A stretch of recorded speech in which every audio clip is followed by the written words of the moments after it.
সকাল সকাল ঘুম থেকে দেখি ঘরের সামনে এত বেশি মানুষের ভিড়। তো হ্যালো এভরিওয়ান, আজকে ব্লগটা আমি হেন থেকে স্টার্ট করে দিছি। তো ঘরে কলা আছে কতগুলি, তো কলা পাইকা গেছে গা। পরে মা কইতাছে যে দীপ্তিক ঘরে আজকে বৈষ্ণব সেবা আছে। পরে মা এদিকে প্রসাদে লেগে পাঠাই দিল কলা।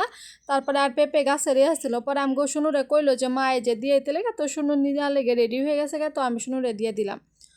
তো আমি দেখি রাস্তা থেকে দেখো জুবিন দাদার লিগে এত মানুষের ভাইর হয়েছে, রাস্তাতে বাচ্চা টাচ্চা সবাই ভাইর হয়েছে। বহুতই খারাপ খবর এটা, ভাবি নাই যে অত কম দিনের মধ্যে জুবিন দা এরকম হয়ে যাবো, কামগর মাঝে আর থাকবো না। জুবিন দারে দেখো কত মানুষে ভালো পাইতে, দেখো সব বাচ্চা টাচ্চা সবাই ভাইর হয়ে পড়ছে জুবিন দাদার লেগিয়া। বহুত বেশি খারাপ লাগে যে এত কম দিনের মধ্যে জুবিন দাদার এরকম হয়ে যাবো, কোনোদিনও স্বপ্ন এটা কল্পনাও করতে পারি না। আমার একদিন বিরাট ইচ্ছা ছিল যে আমি সামনের থেকে দেখি, কিন্তু আমার এই স্বপ্নটা স্বপ্নই রয়ে গেল, আর দেখতেই পারলাম না কোনোদিনও। এটা একটা বহুত বড় আমার একটা হোপ রয়ে গেল যে আমি দেখতে পারলাম না কোনোদিনও জুবিনদার, দেখতে পারবো না।